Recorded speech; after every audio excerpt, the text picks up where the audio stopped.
Hi friends, welcome to my KSY informative channel. ಯಾರಾದರೂ ನನ್ನ ಚಾನಲ್ನ ಸಬ್ಸ್ಕ್ರೈಬ್ ಮಾಡ್ದಲ್ಲಿ ನೋಡ್ತಾ ಇದ್ದರೆ ಪ್ಲೀಸ್ ಒಂದು ಸಬ್ಸ್ಕ್ರೈಬ್ ಮಾಡ್ಕೊಳ್ಳಿ. ಹಾಗೆ ನನ್ನ ಚಾನಲಲ್ಲಿರುವಂತಹ ವೀಡಿಯೋಸ್ಗಳನ್ನೆಲ್ಲ ನೋಡಿ ಸಪೋರ್ಟ್ ಕೂಡ ಮಾಡಿ, ಲೈಕ್ ಮಾಡಿ, ಶೇರ್ ಮಾಡಿ, ಕಾಮೆಂಟ್ ಕೂಡ ಮಾಡಿ. ಹಾಗೆ ನಾನಿವತ್ತು ಸ್ಪೆಷಲ್ಲಾಗಿ ಇಡೀ ಕೋಳಿ ತಂದೂರಿ ರೆಸಿಪಿನ ಮನೆಯಲ್ಲಿ ಕುಕ್ಕರ್ನಲ್ಲಿ ಯಾವ ರೀತಿ ಮಾಡೋದು ಅಂತ ಹೇಳ್ಕೊಡ್ತೀನಿ. ಮೊದಲಿಗೆ ಒಂದು ದೊಡ್ಡ ಗಾತ್ರದ ಬೌಲ್ ತಗೊಳ್ಳಿ. ಅದಕ್ಕೆ ಒಂದು ಮುಕ್ಕಾಲು ಭಾಗದಷ್ಟು ನೀರನ್ನ ಹಾಕ್ಕೊಂಡು ಅದಕ್ಕೆ ಸ್ವಲ್ಪ ಉಪ್ಪು ಹಾಗೆ ಒಂದು ಅರ್ಧ ಹೋಳು ನಿಂಬೆ ಹಣ್ಣಿನ ರಸ ಹಾಕಿ ಇಡೀ ಕೋಳಿನ ಅದರಲ್ಲಿ ನೆನೆಸಿಡಿ. ಯಾಕಂದರೆ ಸಾಫ್ಟ್ ಆಗುತ್ತೆ, ಮಸಾಲೆ ಚೆನ್ನಾಗಿ ಇಳ್ಕೊಳ್ಳುತ್ತೆ ಅಂತ. ಇವಾಗ ಮಸಾಲೆ ರೆಡಿ ಮಾಡ್ಕೊಳ್ಳೋಣ.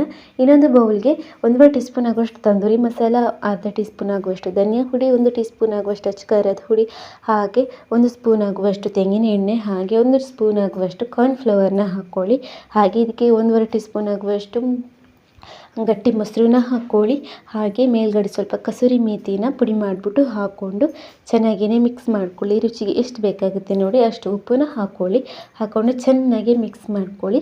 ಚೆನ್ನಾಗಿಯೇ ಮಿಕ್ಸ್ ಮಾಡಿ ಇವಾಗ ನಾವು 1 ಟೀ ಸ್ಪೂನ್ ಆಗುವಷ್ಟು ಶುಂಠಿ ಬೆಳ್ಳುಳ್ಳಿ ಪೇಸ್ಟ್ನ ಆ್ಯಡ್ ಮಾಡ್ಕೋಬೇಕು. ಆ್ಯಡ್ ಮಾಡಿಕೊಂಡು ಅದನ್ನು ಚೆನ್ನಾಗಿಯೇ ಮಿಕ್ಸ್ ಮಾಡಿ ಇವಾಗ ಉಪ್ಪು ಮತ್ತು ನಿಂಬೆಹಣ್ಣಿನ ನೀರಿನಿಂದ ಚಿಕನ್ನ ತೆಗೆದ್ಬಿಟ್ಟು ಇವಾಗ ಚಿಕನ್ಗೆಲ್ಲ ಚೆನ್ನಾಗಿ ಮ್ಯಾರಿನೇಷನ್ ಮಾಡಿಕೊಂಡು ಒಂದು ಅರ್ಧ ಗಂಟೆ ಎತ್ತಿಟ್ಕೊಂಡ್ಬಿಡಿ. ಅಷ್ಟೇ. ಅದಾದಮೇಲೆ ಇವಾಗ ಒಂದು ಕುಕ್ಕರ್ಗೆ ಒಳಗಡೆ ಒಂದು ಸ್ಟ್ಯಾಂಡ್ ಇಟ್ಕೊಂಡು ಈ ಚಿಕನ್ನ ಅದರ ಮೇಲ್ಗಡೆ ಇಟ್ಬಿಟ್ಟು ಕುಕ್ಕರ್ ಮುಚ್ಚಳದ್ದು ರಬ್ಬರ್ ತೆಗೆದು ವಿಷಲ್ ತೆಗೆದು ಒಂದು 15 ಮಿನಿಟ್ಸ್ ಬೇಯಿಸ್ಕೊಳ್ಳಿ.